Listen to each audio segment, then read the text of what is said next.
선생님, 오늘도 수업 재미있었어요.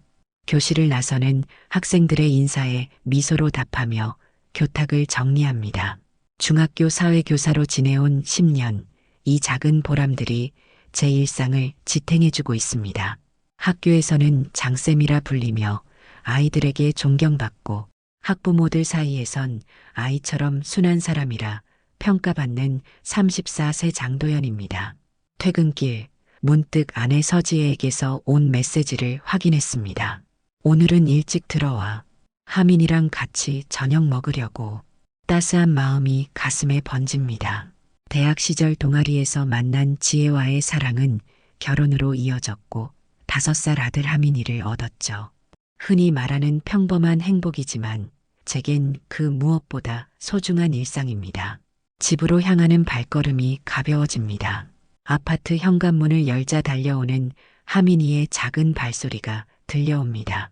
아빠, 오늘 유치원에서 그림 그렸어요. 하민이를 안아들고 거실로 들어가니 지혜가 식탁을 차리고 있었습니다. 평소와 다른 점이 있다면 오늘은 특별히 와인까지 준비해 두었네요. 웬일이야? 무슨 좋은 일 있어? 지혜는 수줍은 듯 웃으며 말했습니다. 도연 씨, 우리 이사 갈까? 뜻밖의 제안에 놀라 고개를 갸웃했습니다. 갑자기 이사는 왜? 하민이가 내년이면 초등학교잖아. 좋은 학군으로 미리 가는 게 좋을 것 같아서 지혜의 말에 잠시 생각에 잠겼습니다. 현재 우리가 사는 동네도 나쁘지 않은데 굳이 이사를 가야 할까 싶었죠.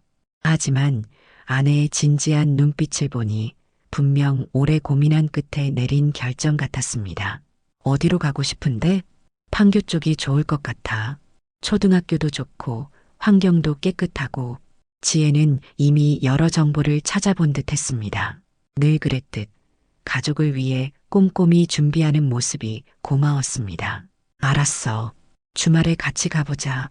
그렇게 한 달 후 우리 가족은 판교의 새 아파트로 이사했습니다. 모든 것이 새롭고 깨끗했죠.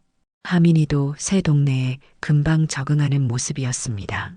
이사 후 지혜는 하민이의 유치원을 통해 빠르게 엄마 친구들을 사귀었습니다. 어느 날 저녁 지혜가 흥분된 목소리로 말했습니다. 여기 이웃 부부들이 주말마다 공동육아랑 캠핑을 한대.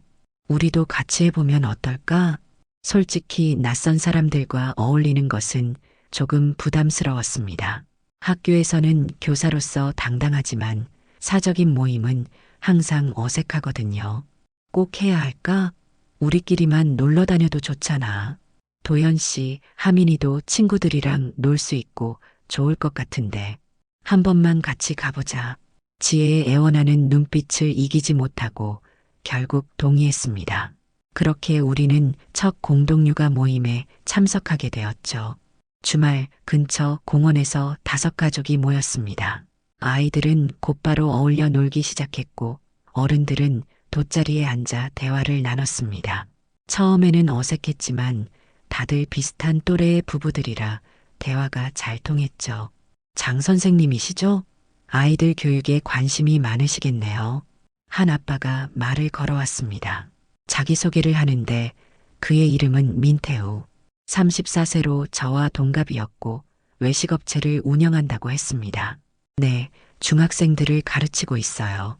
근데 제 아이 교육은 또 다른 문제더라고요. 모두가 웃음을 터뜨렸습니다. 대화가 이어지는 동안 지혜가 태우와 자연스럽게 대화하는 모습이 눈에 들어왔습니다. 태우 오빠, 옛날 생각나네. 우리 교회에서 처음 만났을 때. 맞아, 벌써 15년 전이네. 세월 참 빠르다. 두 사람이 예전부터 아는 사이였다니 조금 의외였습니다. 지혜에게 눈짓으로 물었더니 나중에 설명해 주겠다는 듯 미소로 답했죠. 집으로 돌아오는 길에 물었습니다. 태우 씨랑은 어떻게 아는 사이야? 아, 그냥 대학 다니기 전에 다니던 교회 오빠였어. 우연히 다시 만나서 너무 반가웠지. 지혜의 설명에 고개를 끄덕였습니다. 별것 아닌 일이었죠. 하지만 왠지 태우의 지혜를 바라보는 눈빛이 조금 다정하다고 느꼈습니다. 그래도 평소 지혜를 전적으로 신뢰했기에 그냥 넘겼습니다. 그 후로 우리는 주말마다 캠핑을 가거나 공동육아 모임에 참석했습니다. 처음에는 낯설었던 모임이 점차 익숙해졌고 특히 하민이가 또래 친구들과 어울리는 모습을 보니 좋았습니다. 태우는 항상 모임을 주도했습니다. 장소 예약부터 음식 준비까지 모든 일을 척척 해내는 능력자였죠. 가끔은 그의 완벽함이 부럽기도 했습니다. 도연 씨, 태우 오빠네 집에서 저녁 식사 초대받았어요. 이번 주 금요일인데 갈 수 있죠? 지혜가 기대에 찬 목소리로 물었습니다. 학교 일정을 확인해 보니 마침 그날은 특별한 일이 없었습니다. 그래, 갈 수 있을 것 같아. 금요일 저녁 태우의 집은 생각보다 훨씬 고급스러웠습니다. 넓은 거실과 최신식 주방, 그리고 테라스까지 있었죠. 외식업이 잘 되나 봅니다. 어서 오세요. 와인 한잔 할까요? 태우가 반갑게 맞이했습니다. 그의 아내 하은은 부엌에서 음식을 마무리하고 있었고 우리 아이들은 바로 놀이방으로 달려갔습니다. 식사 중 태우와 지혜는 자연스럽게 대화를 이어갔습니다. 그들의 대화는 마치 오랜 친구 같았어요. 가끔은 제가 끼어들 수 없는 그들만의 추억도 나왔습니다. 그때 교회 수련회에서 비 맞은 거 기억나? 응, 우산도 없이 1시간을 걸었지. 옆에서 지켜보던 하은이 미소 지으며 말했습니다. 두 분이 정말 오래 아는 사이 같아요. 저는 태우가 지혜 씨 이야기를 한 적이 없어서 몰랐네요. 태우가 살짝 당황한 듯 와인잔을 들었습니다. 아, 교회 오빠 동생 사이였으니까 특별히 말할 일도 없었지. 식사 후 아이들은 놀이방에서 놀고 어른들은 거실에서 와인을 마셨습니다. 분위기가 무르익자 태우가 음악을 틀었고 모두 함께 이야기꽃을 피웠습니다. 그런데 문득 태우가 지혜에게 다가가 귓속말을 하는 모습이 보였습니다.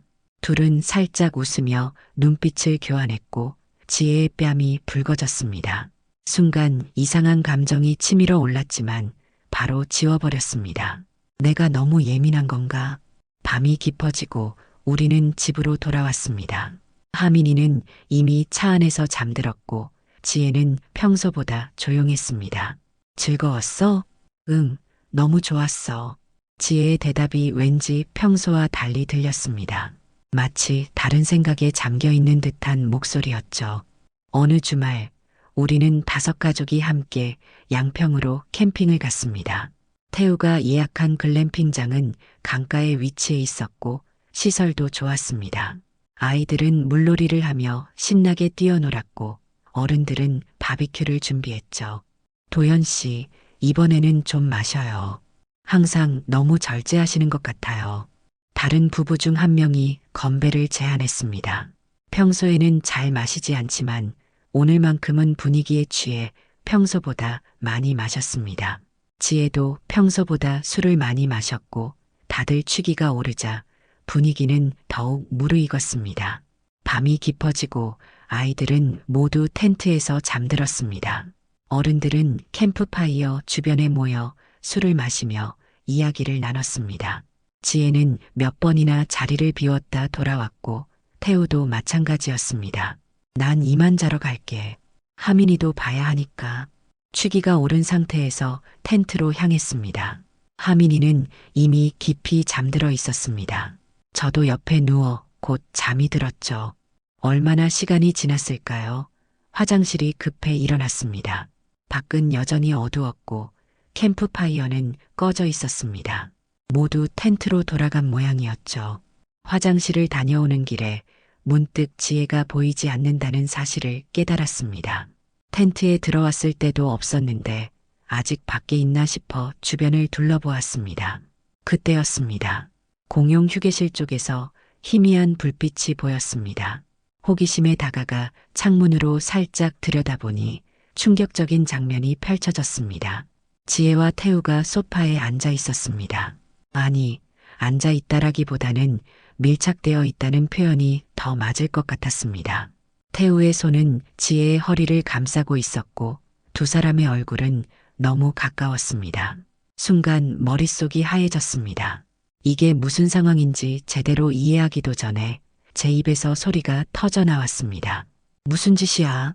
문을 거칠게 열고 들어가자 두 사람은 놀라 벌떡 일어났습니다. 지혜의 얼굴은 창백했고 태우는 당황한 표정이었습니다. 도연 씨, 이건 그냥.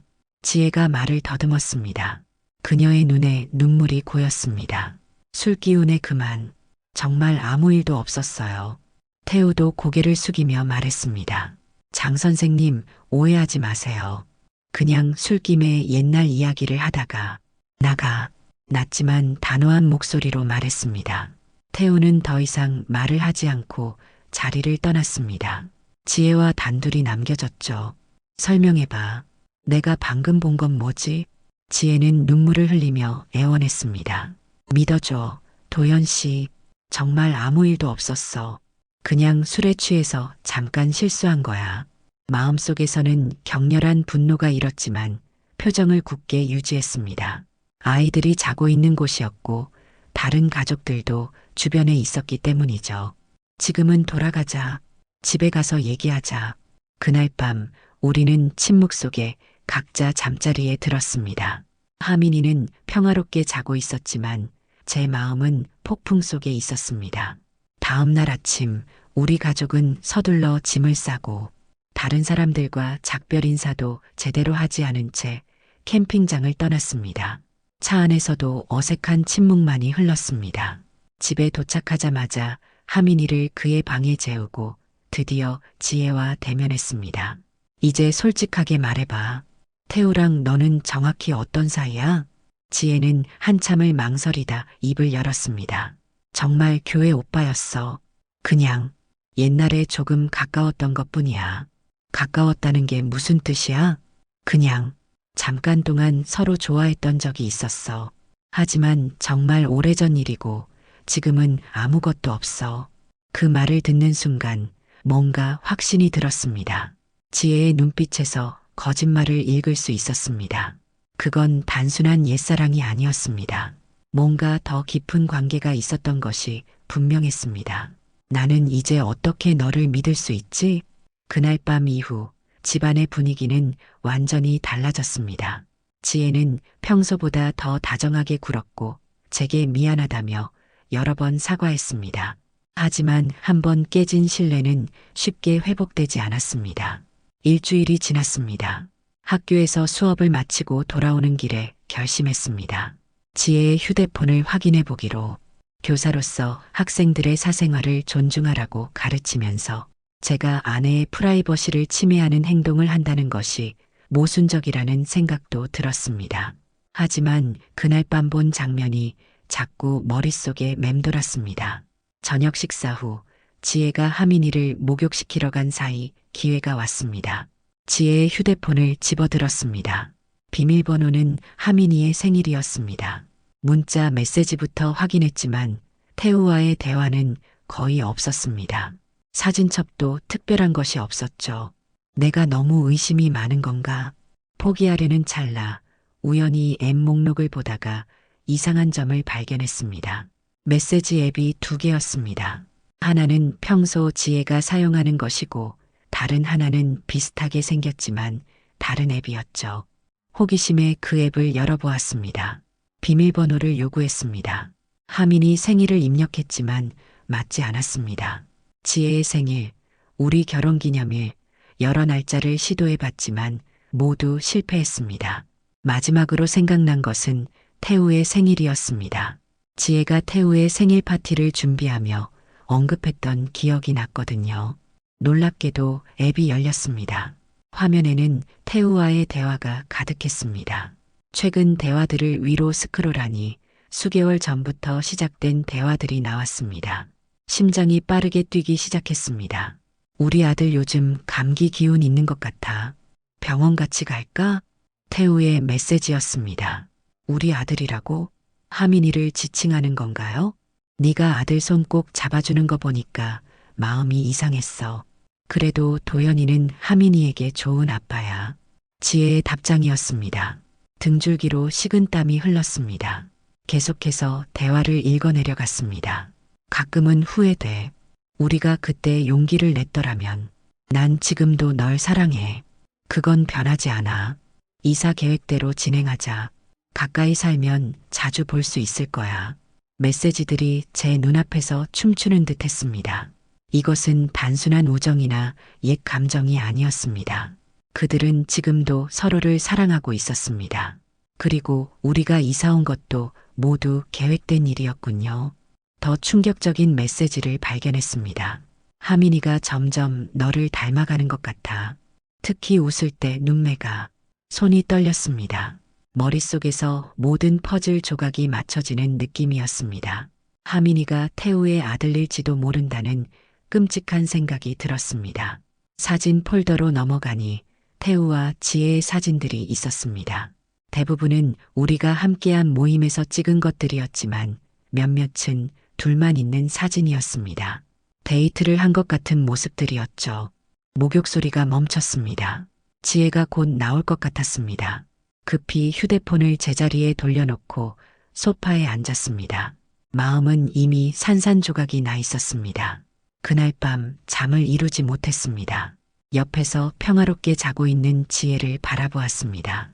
처음 만났을 때부터 사랑했던 그녀, 제 인생의 반려자라고 생각했던 그녀가 이런 비밀을 품고 있었다니.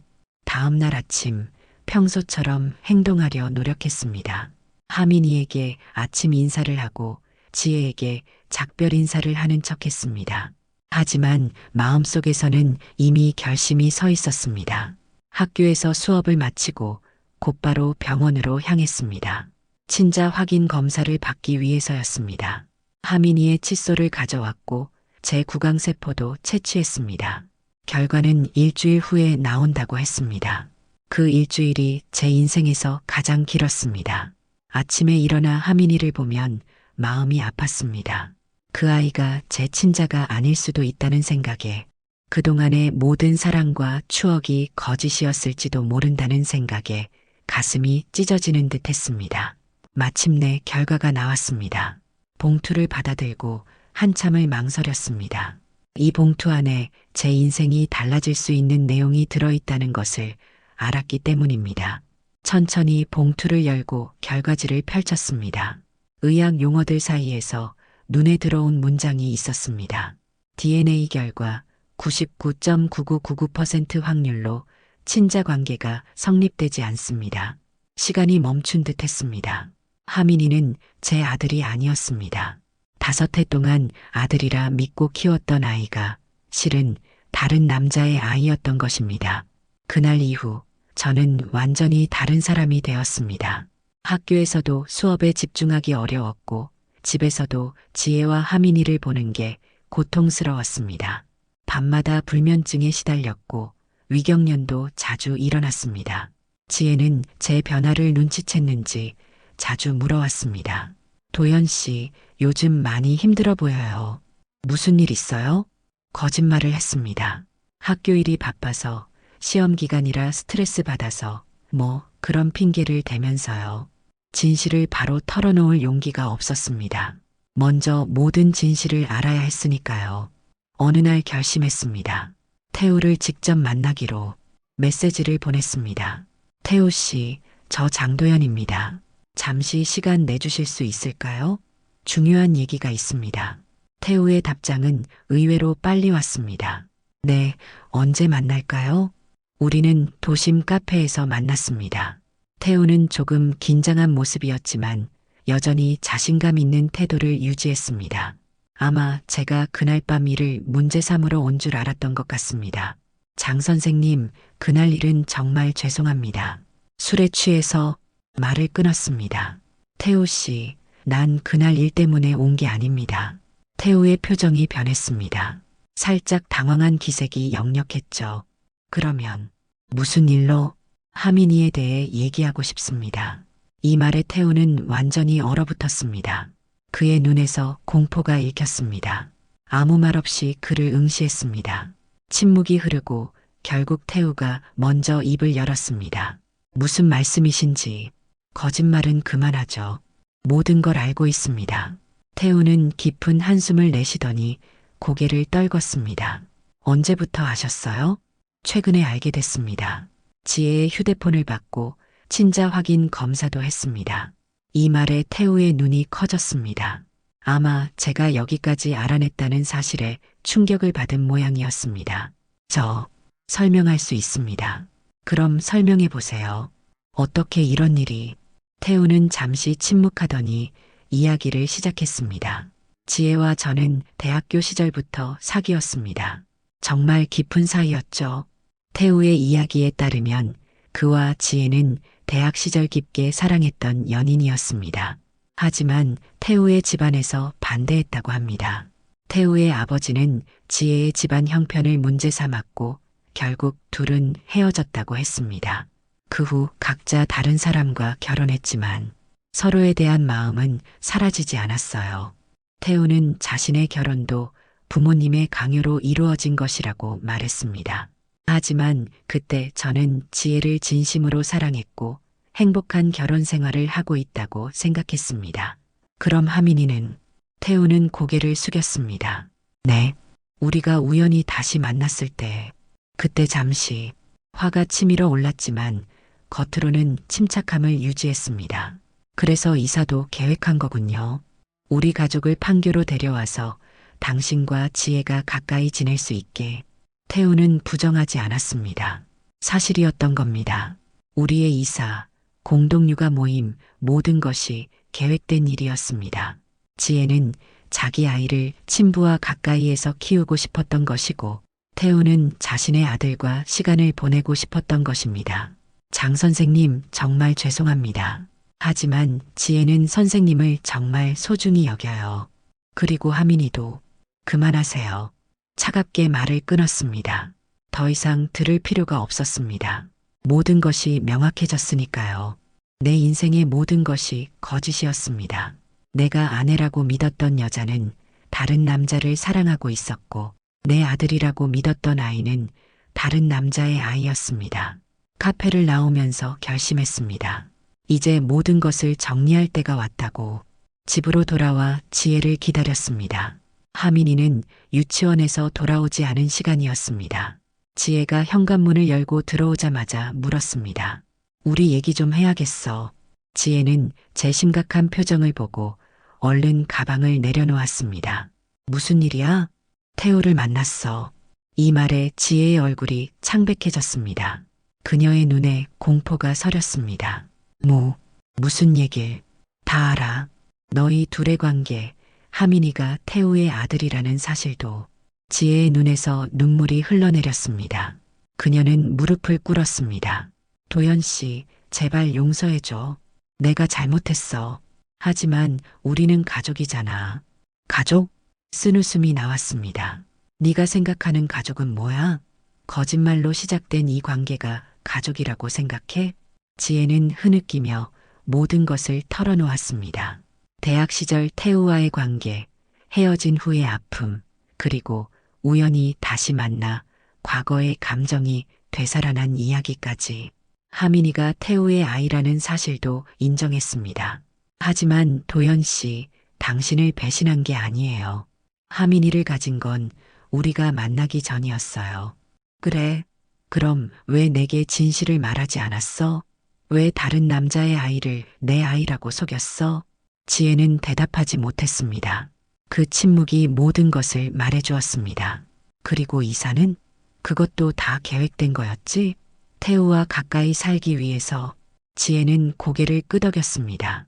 더 이상의 거짓말은 소용없다는 것을 알았던 모양입니다. 도연 씨, 제발. 우리 다시 시작할 수 있어요. 내가 정말 미안해요. 이제부터 태우와 완전히 끊을게요. 제발 우리 가족을 지켜줘요. 그녀의 애원에도 마음이 움직이지 않았습니다. 그동안의 모든 기억이 거짓이었다는 사실이 너무 고통스러웠습니다. 내가 어떻게 다시 너를 믿을 수 있지? 하민이를 볼 때마다 배신감을 느낄 텐데. 지혜는 계속해서 울며 애원했지만 이미 제 마음은 굳어져 있었습니다. 친자 확인 결과지를 꺼내 그녀에게 보여주었습니다. 이걸 보면 더 이상 변명할 수 없을 거야. 지혜는 결과지를 보고 완전히 무너졌습니다. 더 이상 숨길 수 없다는 것을 알았던 거죠. 난 변호사를 만나볼 거야. 이혼 절차를 시작할 거고. 도연 씨, 제발. 하민이는 어떡해요? 5살밖에 안 된 아이에게 이런 충격을. 하민이? 내 아들이 아니잖아. 태우의 아들이지. 냉정하게 말했지만 사실 마음속으로는 하민이가 걱정됐습니다. 5해 동안 아버지로 살아온 시간은 거짓이 아니었으니까요. 하지만 이제 모든 것이 달라졌습니다. 그날 밤 난 소파에서 잠을 청했습니다. 지혜는 계속해서 울며 화해를 시도했지만 더 이상은 불가능했습니다. 다음 날 아침 일찍 학교로 향했습니다. 평소보다 일찍 집을 나서서 하민이와 마주치지 않기 위해서였죠. 학교에서도 정상적인 수업이 어려웠습니다. 학생들이 질문을 해도 제대로 대답하지 못했고 동료 교사들도 제 상태를 이상하게 여겼습니다.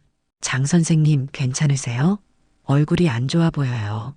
교감 선생님의 걱정에 억지로 웃으며 대답했습니다. 네, 잠을 좀 못 잤을 뿐입니다. 퇴근 후 변호사 사무실을 찾았습니다. 모든 상황을 설명하고 이혼 절차에 대해 상담했습니다. 변호사는 친자 확인 결과가 있으니 유리한 입장이라고 했습니다. 상간소송도 가능합니다. 민태우 씨에 대해서요. 상간소송. 처음에는 생각하지 않았지만 태우에게도 책임을 물어야 한다는 생각이 들었습니다. 그는 알면서도 내 가정을 파괴했으니까요. 네, 그것도 진행해 주세요. 변호사는 태우의 아내에게도 이 사실을 알릴 것인지 물었습니다. 잠시 고민했습니다.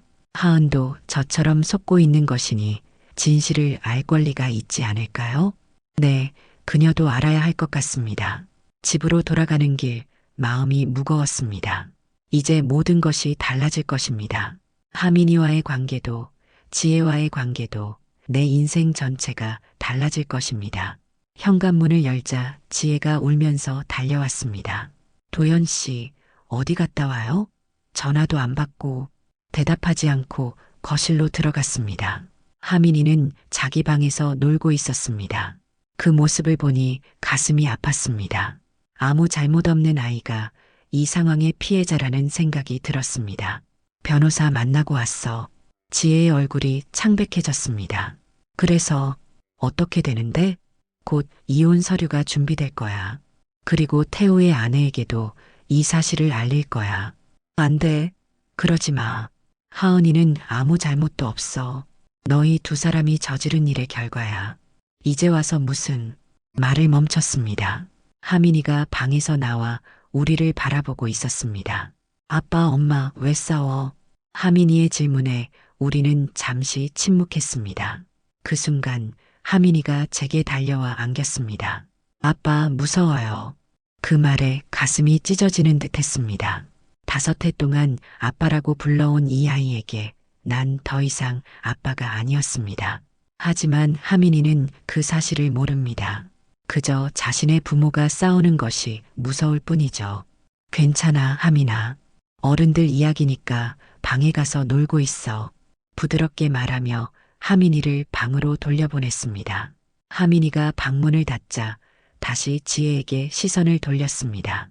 이제 태우의 아내에게도 알릴 거야. 그녀도 진실을 알 권리가 있어. 지혜는 울며 애원했지만 제 결심은 확고했습니다. 다음 날 변호사를 통해 하은에게 연락했습니다. 모든 증거와 함께 진실을 알렸죠. 하은의 반응은 예상대로였습니다. 처음에는 믿지 않았지만 증거를 보고 난 후에는 충격에 빠졌습니다. 그녀도 상간소송을 제기하기로 결정했고 태우와의 이혼을 진행하기 시작했습니다. 이 소식이 태우의 회사에도 알려졌습니다. 외식업체 대표로서 그는 이미지가 중요했는데 불륜과 친자 숨김 스캔들로 인해 평판이 완전히 무너졌습니다. 결국 그는 회사에서 퇴직할 수밖에 없었죠. 지혜는 매일 밤 울며 용서를 구했지만 더 이상 돌이킬 수 없었습니다. 이혼 서류가 준비되었고 곧 법원에 제출될 예정이었습니다. 도연 씨, 제발 한 번만 더 생각해봐요. 하민이를 위해서라도. 지혜의 애원에도 냉정하게 대답했습니다. 난 하민이에 대한 법적 부양권도 포기할 거야. 이 말에 지혜는 완전히 무너졌습니다. 어떻게 그럴 수 있어요? 5해 동안 아빠였잖아요. 나는 널 사랑했지만 넌 나를 이용했어. 그 아이는 내 아이가 아니야. 냉정하게 말했지만 사실 마음속으로는 하민이가 걱정됐습니다. 하지만 이제 모든 것이 달라졌습니다. 더 이상 예전으로 돌아갈 수 없었습니다. 이혼 소송이 시작되었습니다. 법정에서 모든 증거가 공개되었고 지혜는 위자료는 물론 양육권 문제에서도 불리한 입장에 처했습니다. 태우에 대한 상간소송도 함께 진행되었죠. 법원은 저에게 유리한 판결을 내렸습니다. 지혜는 위자료를 지불해야 했고 태우도 상간소송에서 패소했습니다. 하민이의 양육권은 지혜에게 주어졌지만 태우가 친자로 확인된 만큼 그도 양육비를 부담해야 했습니다. 모든 것이 끝났다고 생각했을 때 태우가 찾아왔습니다. 학교 앞에서 기다리고 있었던 그는 초라한 모습이었습니다. 장 선생님, 잠깐 이야기 좀 할 수 있을까요? 평소에 자신감 넘치는 모습은 온데간데 없었습니다. 회사도 잃고 가정도 무너진 그는 완전히 다른 사람이 되어 있었습니다. 할 말 없습니다. 차갑게 말하고 지나치려 했지만 태우는 간절하게 붙잡았습니다. 제발이요. 하민이 때문에라도. 그 말에 발걸음을 멈췄습니다. 하민이. 그 아이는 여전히 마음에 걸렸습니다. 하민이가 많이 힘들어해요. 자꾸 아빠를 찾고 가슴이 아팠지만 이미 돌이킬 수 없는 강을 건너온 후였습니다. 태우 씨, 당신이 진짜 아빠잖아요. 이제 당신이 잘 돌봐주세요. 그 말을 남기고 돌아섰습니다. 뒤에서 태우의 흐느끼는 소리가 들렸지만 더 이상 돌아보지 않았습니다.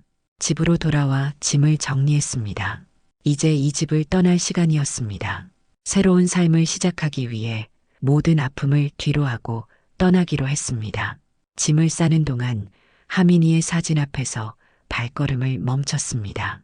5해 동안의 추억이 담긴 사진들. 그 모든 것이 거짓이었을지라도 하민이에 대한 사랑만큼은 진실이었습니다. 마지막으로 집을 둘러보고 문을 닫았습니다. 이제 정말 끝이었습니다. 6개월이 지났습니다. 저는 다른 지역의 중학교로 정근을 신청해 새로운 환경에서 일하기 시작했습니다. 예전처럼 학생들을 가르치고 일상을 이어가려 노력했죠. 하지만 마음속 상처는 쉽게 아물지 않았습니다.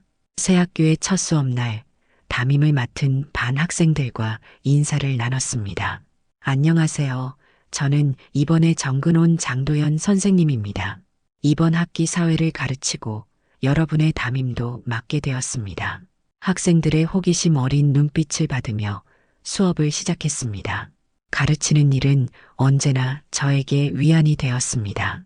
학생들과 함께하는 시간만큼은 과거의 아픔을 잊을 수 있었으니까요. 하지만 가끔, 특히 밤에 혼자 있을 때면 하민이 생각이 났습니다. 지금 잘 지내고 있을까? 학교는 잘 다니고 있을까? 태우가 좋은 아빠가 되어주고 있을까? 지혜에게서 온 편지를 받았습니다. 이사한 후 처음으로 온 연락이었습니다. 편지에는 하민이의 최근 사진이 들어 있었고 짧은 메모가 적혀 있었습니다. 하민이가 자꾸 아빠를 찾아요. 연락할 수 있을까요? 한참을 망설였습니다. 하민이는 여전히 제가 아빠라고 생각하고 있을 테니까요. 그에게 갑자기 진실을 말할 수도 없고 그렇다고 거짓말을 계속할 수도 없었습니다. 결국 답장을 보내지 않았습니다. 아픔스러웠지만 깨끗이 단절하는 것이 모두를 위한 길이라 생각했습니다. 시간이 흘러 1년이 지났습니다. 학교 생활은 안정되었고 새로운 친구들도 사귀었습니다. 가끔 소개팅도 했지만 아직 마음을 열 준비가 되지 않았습니다. 어느 날 수업 중에 한 학생이 질문했습니다. 선생님, 가족은 어떻게 살아야 행복할 수 있어요? 순간 말문이 막혔습니다. 제가 가족의 행복에 대해 이야기할 자격이 있을까요? 하지만 교사로서 답해야 했습니다.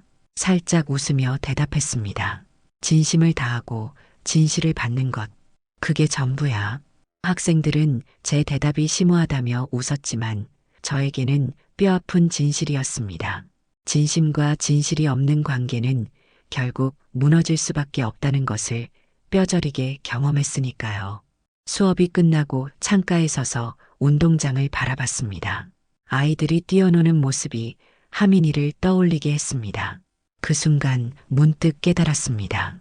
하민이에게 남겨진 상처를 생각하니 마음이 아팠습니다.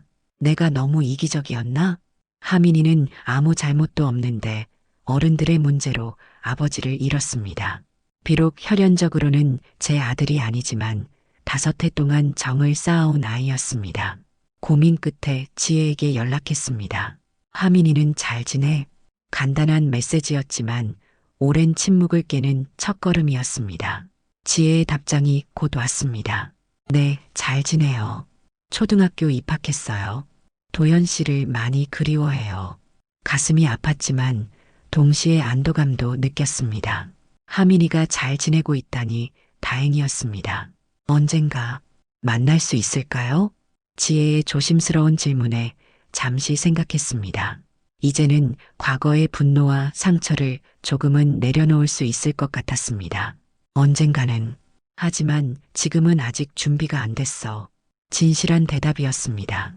언젠가는 하민이를 만나고 싶었지만 아직은 그 상처가 완전히 아물지 않았으니까요. 교실로 돌아와 수업 준비를 하면서 생각했습니다. 인생은 예측할 수 없는 여정입니다. 어제의 행복이 오늘의 고통이 되기도 하고 오늘의 상처가 내일의 강인함이 되기도 합니다. 창문 너머로 저물어가는 햇살이 교실을 붉게 물들였습니다. 마치 제 인생의 한 챕터가 끝나고 새로운 시작을 알리는 것 같았습니다.